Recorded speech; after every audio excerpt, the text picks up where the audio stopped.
This week's Landover Palm Beach Player of the Week is Lake Worth quarterback Marquise Hicks. He competed 9 of 17 passes for 175 yards, including a pair of touchdowns, and also ran 166 yards on 21 carries as his Lake Worth Trojans beat Forest Hill High School 17-6 last Friday night. So Marquise, accounting for 341 of your team's 381 yards of offense last week, what part of your game was working best for you? I would say the pass game was really working the best because it was so easy just to complete a big pass. I think the pass was working easier. Mm-hmm. Awesome. Again, stating you rushed for 161 yards on 21 carries and passed for 175 and 2 touchdowns. You were dangerous with both your legs and your arm last Friday night. Which one do you have more fun with on the field? Are you more of a passer? Are you more of a runner? Which is your style of game? Well, passing is it's pretty fun, but running it's so natural to me that it's easy. So I mean, I know I can run it, and I feel like nobody can stop me. So the running is fun. Awesome. So last week, Forest Hill, opened the game on a 75-yard touchdown drive that took up 8:14 off the clock in the first quarter. How important was for you and your offense to come out and answer that Forest Hill drive with a 65-yard touchdown, capitalize with your 31-yard touchdown pass? Well, when we play anybody, I want to score every time we get the ball, every time we're on offense. So when they scored first, it just made me want to score even more. Awesome.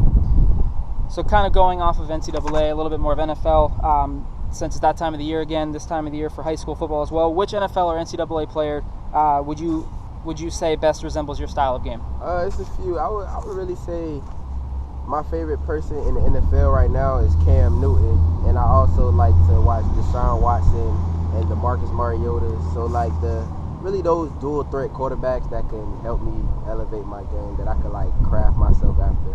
So yeah, Deshaun Watson, Marcus Mariota, Cam Newton. Awesome. Those people. So as we were stating, yes, it's only week 3 of the season, but still a little bit early to talk about playoffs, but it's never too early to talk about playoffs in our eyes as well. But what do you and yourself and your team need to do to continue success in this season and try to make a deep run in the playoffs?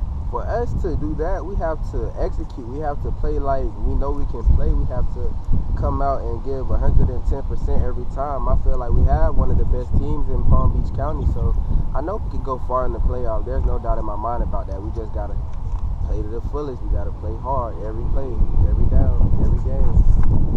So this is more of a laid-back question. We do this one time a week. We do this every week for you guys. When you're not playing football or you're not in class, not in school, what is the one thing you do? What is the go-to thing you do outside of school and football? One thing that I do when I'm outside of school, I'm either watching film or trying to make music or so. Not necessarily singing or rapping, but making beats and stuff. Nice. Kind of